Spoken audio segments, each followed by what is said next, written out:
Welcome to STK Maths 2.0 YouTube channel.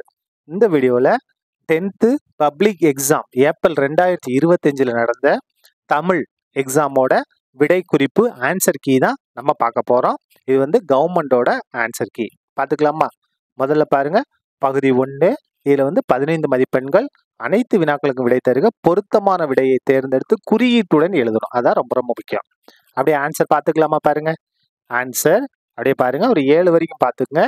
அதுக்கு அடுத்தது ஃபுல்லாக பார்த்துடலாமா? 15 வரைக்கும் இருக்கக்கூடிய இது எல்லாமே பார்த்துடலாம். பார்த்தாச்சா? அப்படியே அடுத்து பார்ப்போமா? அதுக்கு அடுத்தது பகுதி 2. இதில் மொத்தம் வந்து 18 மதிப்பெண்கள். அது பிரிவு 1 பாருங்க. பிரிவு 1ல் 16. 16க்கான விடை பார்த்துங்க.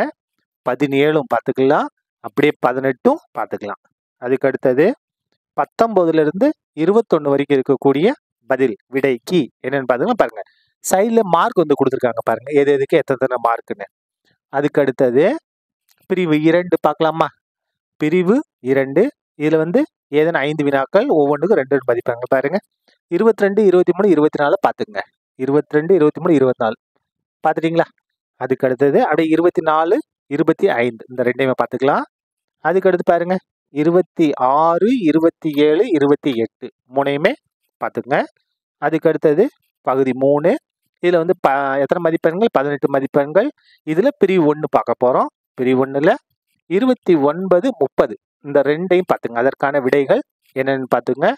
இப்போ 31 பார்த்துங்க. அதுக்கு அடுத்தது இதில் வந்து பிரிவு 2 நம்ம பார்க்க போகிறோம். பிரிவு 2 இதில் 32, 33 சைடில் மார்க் இருக்கு பாருங்க, எது எதுக்கு எத்தனை மார்க்ன்றதும் டீட்டெயிலும் இங்கே இருக்கு, பார்த்துக்கலாம். அதுக்கு அடுத்தது 34 பார்த்துக்கலாமா? 34 ஃபுல்லாக அப்படியே பார்த்துங்க, எப்படி இருக்குங்க பார்த்துங்க. இவ்வளோதான் விடை. இதுக்கு வந்து 3 மதிப்பெண்கள். ஒன்று இது 2ல் ஏதோ ஒன்று எழுதணும். அதுக்கு அடுத்தது பிரிவு 3 பார்க்கலாமா? பிரிவு 3ல் பாருங்க, 35, 36 பார்த்துங்க. இந்த ஒவ்வொரு பாயிண்ட் இருந்தாலே நமக்கு போதுமானது. பார்த்தாச்சா? அதுக்கு அடுத்தது 37 பாருங்க. 37 சீர் அசை வாய்ப்பாடு எப்படி எழுதணும், எப்படி எழுதினா மதிப்பெண்கள் சொல்லிட்டு கொடுத்துருக்காங்க பாருங்க. அதுக்கு அடுத்தது நம்ம பார்க்க போறது பகுதி 4. இதுல பாருங்க, வினாயன் 38. 38ல் என்ன கொடுத்துருக்காங்க பாருங்க, அதை பார்த்துங்க. இதனுடைய மதிப்பெண்கள் அப்படியே பக்கத்துல இருக்கு. அதுக்கு அடுத்தது 38 ஆவண்ணா இங்க இருக்கா, அதையும் அப்படியே நீங்க பார்த்துக்கலாம்.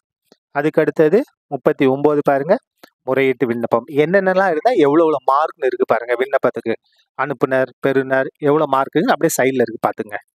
அதுக்கு அடுத்தது 39 ஆவண்ணா என்னது, நண்பனுக்கு கடிதம். இதில் பாருங்க எது எதுக்கு எத்தனை மதிப்பெண்கள் இருக்கு. அதுக்கு அடுத்தது 40 அப்படியே பார்த்துங்க, என்ன இருக்குன்னு பார்த்துங்க. அதுக்கு அடுத்தது 41 பார்க்கலாமா? தமிழ்நாடு விளையாட்டு மேம்பாட்டு ஆணையத்தின் உறுப்பினர் சேர்க்கை, இதற்கான விண்ணப்ப படிவம். எந்தெந்த இது எழுதுனா எது எவ்வளவு மார்க் இருக்கு பாருங்க. பேரு, பாலினம், பிறந்த தேதி, தேசிய இனம் பாருங்க, ஒவ்வொன்றுக்கும் மார்க் இருக்கு. கரெக்டா பார்த்துக்குங்க. 12 வரைக்கும் அப்படியே 12 பாயிண்ட் இருக்கா, 12 பாயிண்ட் அப்படியே பார்த்துங்க. அது கீழே இருக்கு பாருங்க, சேர்க்கைன்னு இருக்கு, மிச்ச விவரங்கள்லாம் இருக்கு, அதெல்லாம் என்னென்னு அப்படியே பார்த்துங்க. அதுக்கு அடுத்தது 42 பார்க்கலாமா? 42க்கான விடை குறிப்பு பார்த்துக்குங்க. அதுக்கு அடுத்தது 42ல் ஆவண்ணா. இதில் பாருங்க, மொழிபெயர்ப்புன்னு கொடுத்துருக்காங்க. ஃபுல்லா அப்படியே இருக்கு பாருங்க. ஒரு நிமிஷம் நீங்க அப்படியே வீடியோவை நிறுத்தி கூட நீங்க பார்த்துக்கலாம்.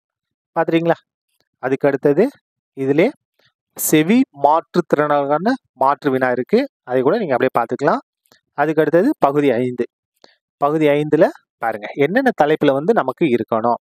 43ல் ஆனா என்னதெல்லாம் இருக்கணும் பாருங்க, ஒவ்வொரு தலைப்புக்கும் எவ்வளவு மதிப்பெண்கள் இருக்கணும் இருக்கு. இதுல அல்லது பாருங்க, அல்லது இதுல மதிப்பெண்கள் கொடுத்துருக்காங்க பாருங்க, எப்படி எழுதுன்னு. அதுக்கு அடுத்தது 44 மேரியின் வாழ்க்கைன்னு சொல்லிட்டு இங்க கொடுத்துருக்காங்க. இந்தந்த தலைப்புகள்லாம் நமக்கு இருக்கணும், சரியா? அதுக்கு அடுத்தது 44ல் ஆவண்ணா என்ன இருக்குன்னு பார்த்துக்குங்க. அதுக்கு அடுத்தது 45 பொருட்காட்சி. இதுல என்னென்ன தலைப்புலாம் வரணும், ஒவ்வொரு தலைப்புக்கும் எவ்வளவு மார்க் அப்படின்னு பக்கத்திலே இருக்கு. அதுக்கு அடுத்தது 45ல் ஆவண்ணா அப்படியே பார்த்துங்க, என்னென்ன தலைப்பு எத்தனை மதிப்பெண்களையும் பார்த்துங்க. இவ்வளவுதான் என்னது நமக்கு கவர்மெண்ட் கொடுத்துருக்கக்கூடிய விடை குறிப்பு, சரியா?